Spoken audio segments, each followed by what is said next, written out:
Welcome to Influential Entrepreneurs, bringing you interviews with elite business leaders and experts, sharing tips and strategies for elevating your business to the next level. Here's your host, Mike Saunders. Hello and welcome to this episode of Influential Entrepreneurs. This is Mike Saunders, the Authority Positioning Coach. Today we have with us Todd Isberner, who's the author of What Every Man Needs to Know. Todd, welcome to the program. Hey, thank you, Mike. Wow, when I hear you say that title, it sounds so, like, really? Well, I was literally going to say, I always like starting off, hey, this makes me think of, and I was going to say the same thing. I'm like, okay, we've really stacked the deck here because you're going to be talking about a book you wrote about what every man, not what some men here and there. So I'm excited to learn about your book and what all you are bringing to, obviously, men. But give us a little bit of your background and then what led you in this part of your entrepreneurial journey to write a book focused on this. Yes, absolutely. Well, let me just first give you the subtitle because I think that will help narrow things down so nobody feels like this guy's going to have the answers for everything. Yeah. No. But we are teaching men how to master their faith, their family relationships, their fitness, and their finances. Because, Mike, I'm convinced that those are really sort of the four cornerstones that we build a life on. And to the degree that we're successful in each one of those four areas will determine how much we can accomplish in fulfilling our God-given purpose in life. But a little background for me, I grew up in a wonderful Catholic family down in a little German town, New Ulm, Minnesota. And I had a wonderful upbringing with a father who implemented all four of these before my eyes without me really even knowing it. Because when you're growing up, you don't pay attention to that stuff. Yeah. But in hindsight, as I look back, I realized, wow, I picked up a lot from my dad. He was a good mentor. And I think that's what helped to contribute to me developing these skills to a higher level, primarily because you first make a lot of mistakes and then you evaluate your mistakes and you ask yourself, how did that happen and what can I learn from it and how do I avoid it next go around? And so after I graduated from college, I was interested in the media and I ended up starting a company that was working with Christian ministries, primarily Christian media, Christian radio and television. And our company helped them provide the financial resources for their ministries. So we literally became their fundraising experts and came in and gave them the strategies and literally brought teams in and went on the air on their behalf and encouraged listeners and viewers to be able to participate in that ministry. I actually did that for 42 years. Wow. Through our company, and we did it all over this country and in other parts of the world for other ministries. And we really developed that specialty and expertise really is gained from making lots of mistakes and then helping others avoid them.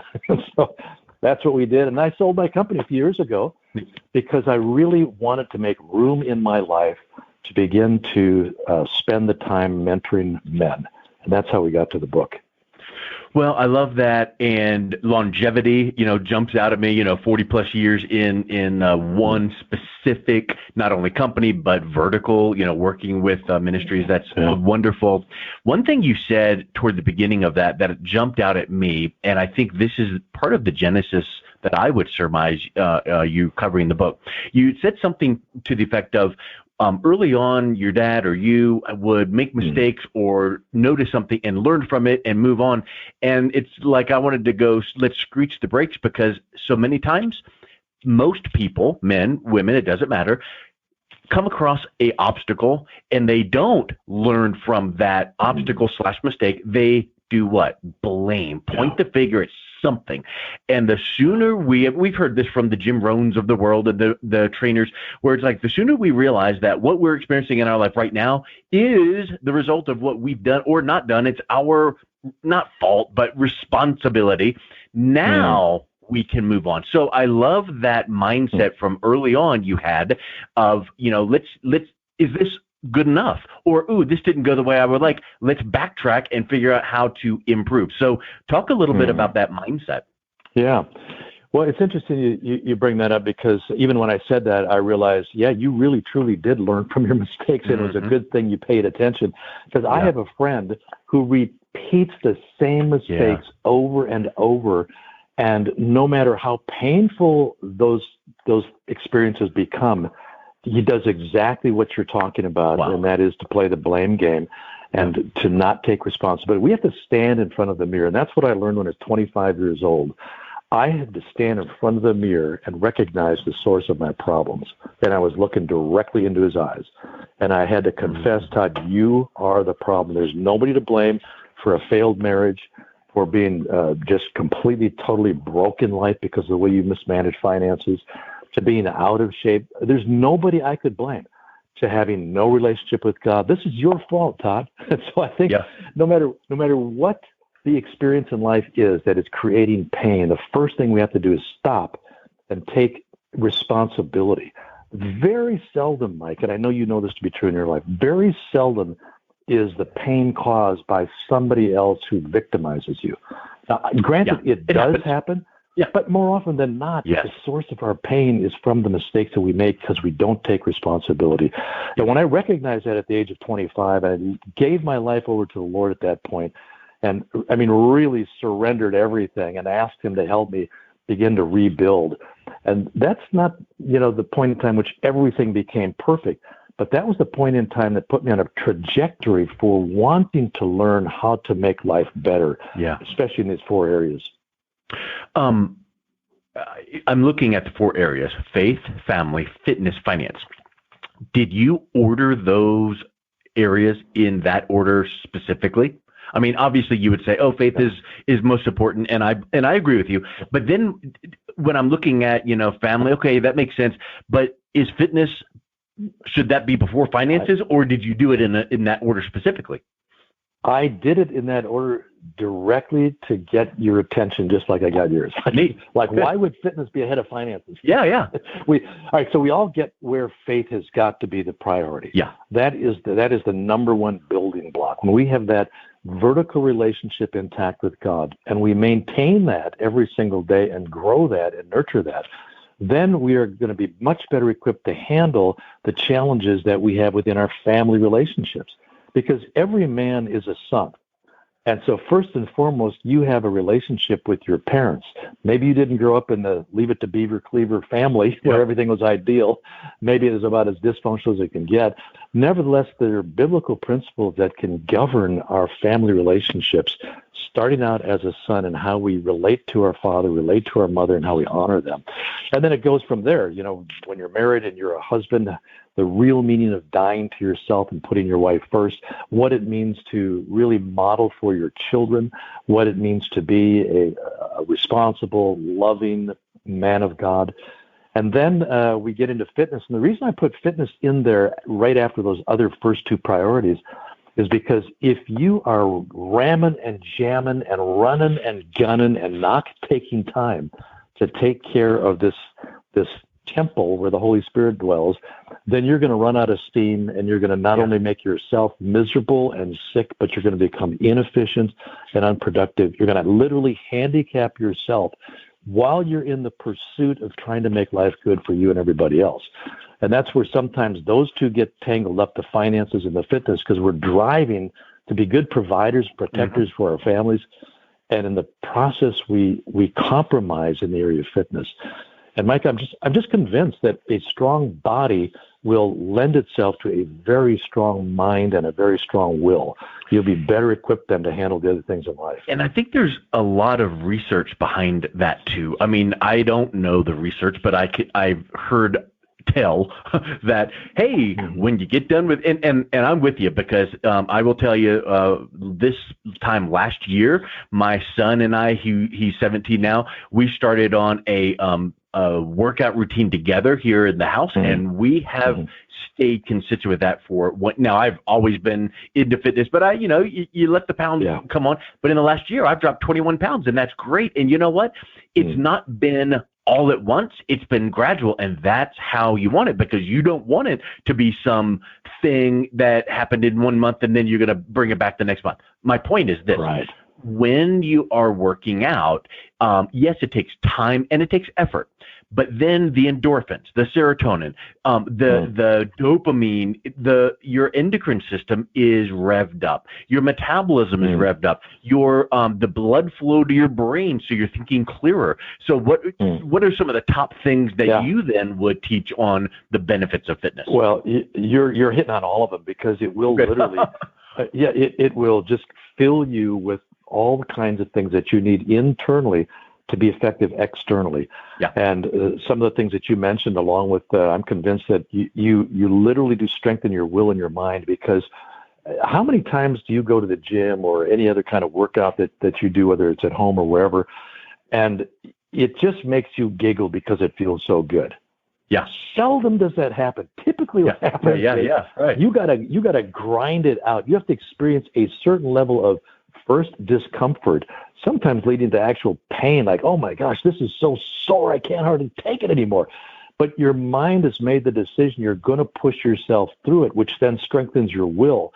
Yep. And when you can be absolutely doggedly determined that you're not going to quit, you're going to push out one more push-up or one more pull-up, or you're going to lift one more rep on a set of weights, or you're going to run one extra sprint, whatever it might be, you are automatically reconditioning yourself to have the strength, the stamina, the willpower to face the other things in life that you want to quit on. Okay, so here's a pop quiz for you. Have you ever, whenever, like for instance, my son and I work out at 5 p.m. We just have picked that. It's right for dinner, but some people need to do it at 5 a.m. or 6 a.m. But whenever you personally have decided to work out, have you ever had the thought cross your mind, I just don't feel up to it. But then you push yourself to do it, and 4 minutes into it, you're like, yeah, I'm glad I did. Yeah, right. Yeah, you know what I'm pat saying? yourself on the back. I totally do, and the beauty of that is that can apply to other areas in life, because you condition yourself to make a decision, even though you don't want to do it. You make the decision, and then you commit to it, and you stick with it. Yes. And you're absolutely right. As many times I've said to my wife, man, I do not feel like working out, and then shortly into the workout, I'm so glad that I did, even though it's hard. And then afterwards, you say, it might not have been my best workout, but at least I did something. Okay, so here's an underlying theme that I will say to you that is popping into my mind that is the thread that I would say connects all of these 4 pillars. Mindset. Because we can make the case that we just talked about, mindset in fitness. You need to have the right mindset. The old book, I forgot who wrote it, but The Millionaire Mind, in finances, you need to have a mindset for, earning the money you want to earn goal-wise. You need to handle it the right way, proper management. And we could make the case for mindset in each one of these areas. Family. What is your mindset regarding family? Well, maybe your past was not the beaver cleaver, family. So your mindset needs to be elevated. So talk a little bit about how you advise the men you work with on approaching mindset as it relates to those 4 pillars. Yeah, well, first and foremost, I can have a great mindset, but not know what to do. Yeah. In other words, I may have made the decision that I want a strong faith, good family relationships, I'm going to get in shape, and I'm going to manage my finances, and I just don't know where to start. So even with the best mindset, we've got to go the next step, and that is I've got to get help. I've got to have instruction. I've got to have knowledge. I've got to be intentional about pursuing this until I believe that I'm making progress. I've got to start to measure so I actually know I'm making progress. And then I've got to have some accountability around me, or else I'm just going to kind of fool myself into thinking I'm making as much progress as I possibly can, when in reality someone else is saying, hey, come on, man, you're dragging behind. So I say all of that, Mike, because our mindsets are developed along the way if we have these other processes in place. And one of the things that we did with the book is I literally turned it into a course. And I've taken a couple of groups of young guys through this course, guys in their 20s who are just kind of starting out. They got a good appetite to grow in each one of these areas. But a couple of things that I mentioned. One, they're not quite sure how to go about these things. And secondly, they're not quite sure they're really making any progress without anybody helping them along the way, supporting them, or even, kind of nudging them, and even sometimes holding their feet to the fire. And just a recent group that I took through, I was so blown away, amazed at how much progress these 10 guys were making in our 7-week course over with just 10 of these guys helping each other out, and where they started compared to where they were finishing up in such a short period of time told me there's not only just a hunger and an ability, but there is an accountability factor that really helps each other along the way. I want to, when you were mentioning that, it made me think of something too. When you are, let's say, reading a book like this that talks about how to improve in these 4 areas, isn't there an element of the reader feeling like, well, I'm inadequate? And don't you need to set your ego aside and go, okay, even Michael Jordan had a coach when he was at his peak. So we all need guides, coaches, accountability, and all that. So talk a little bit about how the reader should be approaching the content in the book to polish up. Yeah, well, first of all, I laid the book out in such a way that it literally can be sort of like a handbook or a manual, if you will, where there's, like, I even used larger fonts so it's not overly intimidating, right? It's only 150 pages long because I know us guys who like short stuff, like let's get to the point. But I also gave some other resources in this book so you can go a lot deeper in each one of these areas. I give the websites and a little description of what you can get into. And then I've put in here assignments, questions that I've asked where I literally left room and you can write into it. And if you use an ebook, you use a journal alongside of it. But I laid it out in such a way where that if you are able to on your own, you can go through this and begin to make progress and measure progress and hold yourself accountable. However, having said that, I know that it takes sort of the Navy SEAL mentality and ability to be able to do that. Like, we truly do make out a lot better with a lot more assurance that we're going the right direction when we've got others helping us in the process. I'm up there in years, and yet I know I'm still needing to learn more about how to stay intimate with God and grow in my Christ-likeness. Yeah. I know there are ways every day I can still improve my family relationships. So it's like you never really stop learning. I'm constantly experimenting with new things in regards to fitness and nutrition because as I get up there in years, I want to stay young. And then the same thing with finances is like, I sold my business and people ask me, so hey, how's retirement? Like, what? What do you mean retirement? Hell, busier than ever. Yeah, exactly. And, from the financial component, no, there's always new things to learn and to grow in. So, but I can't do this on my own. I've got to have some help. So I go to mentors for that. Yes. Let's kind of wrap up this thought process in I feel like when we talked about, fitness and you got to push yourself and you think about goals and you think about, people, the push-pull relationship, people don't want to feel pushed, but if they're drawn to something. So that's why we should set goals that have a big why behind them that are attainable, but that draw us towards something. So take a few of the pillars and talk a little bit about the outcomes that a reader will get so that they can feel like, oh, in fitness, I could learn and achieve this. In my faith, I could achieve and go deeper here. What do some of those look like? Well, let me give you an example on the first one. In terms of faith, I got a text from a guy a few months ago, and it simply said this: can you help me get closer to God? And can you help me get my marriage back together? And I thought, I can do that. Now, I took him through like a 30-day intensive boot camp because we need to make some progress. Yeah. But the first component was faith, and it's not complicated, Mike. All I did is just share with him how to have a daily quiet time. For lack of a better term, you can call it whatever you'd like, a devotional, a prayer time with God. And so this one little exercise that I help him with every single day, just a few minutes, with a devotional or a scripture or something like that, just teaching him some basics, his faith started to grow. Every day he'd start to report to me what he was learning during his quiet time, what he was believing God was saying to him to lead him in his area of faith. As his faith was growing, his wife was paying attention. And so that moved into the second component, which was, what do I really do to be the kind of husband that my wife needs me to be? And more importantly, that God has called me to be and purposed my life to be. And we went through a couple of very basic, simple things in terms of what it means to be that kind of a husband that is so irresistible. And you know what? The number one thing that everybody bucks up against, but it's the most effective when it comes to a spouse relationship, the man has got to be willing to always let her be right. That sounds non-spiritual. What?